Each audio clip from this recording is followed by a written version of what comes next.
អង្គុយរំលឹកគ្រាស្នេហាបងនឹងជីវ៉ាធ្លាប់តែនៅចិនគ្នា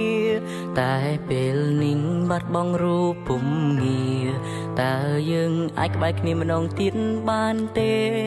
បងនៅតែមិនអាចបំភ្លេចរូបអូនតើរូបមានស្ងួនអូននៅនឹងបងទេ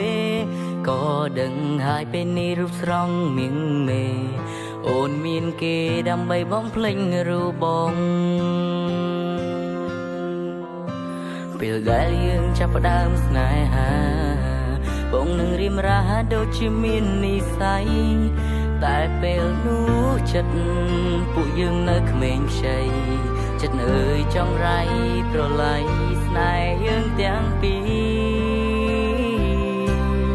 ដល់ពេលមួយពួកយើងឈានដល់ផ្លូវបែកមិនបាច់ប្រកែកព្រោះនេះជារឿងព្រំលីង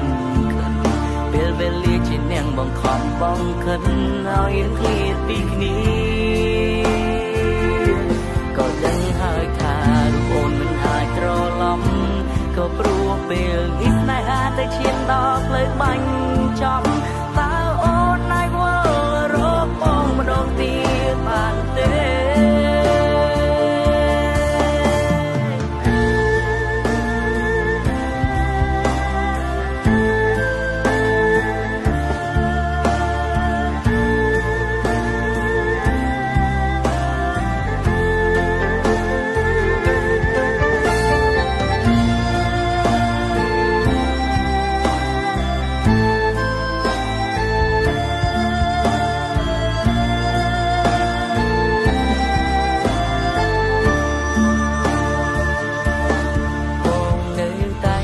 បំភ្លេចរូបអូនតើរូបមានស្ងួនអូននៅនឹងបងទេ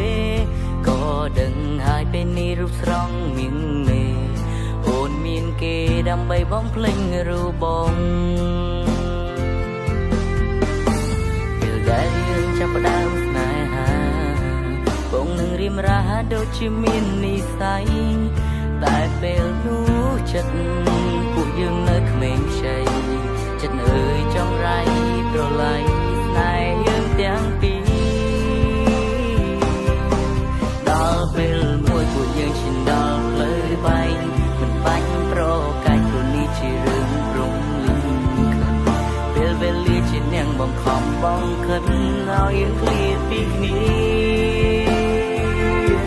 ក៏ដឹងហើយថាអូនមិនអាចត្រឡប់ក៏ព្រោះពេលនេះស្នេហាទៅឈានដល់ផ្លូវបាញ់ចំតើអូនអាចវល់រកបងម្ដងទៀតបានទេអូននាងស្មោះបងគឺជានាងក្បន់អូនទ្រាំអន់ធ្មត់ក៏ព្រោះតែអូនស្នេហ៍បងដល់ពេលនេះទើបបងដឹងរឿងខុសឆ្គងដែលបងធ្លាប់រំលងអូនពីមុនបងសុំទង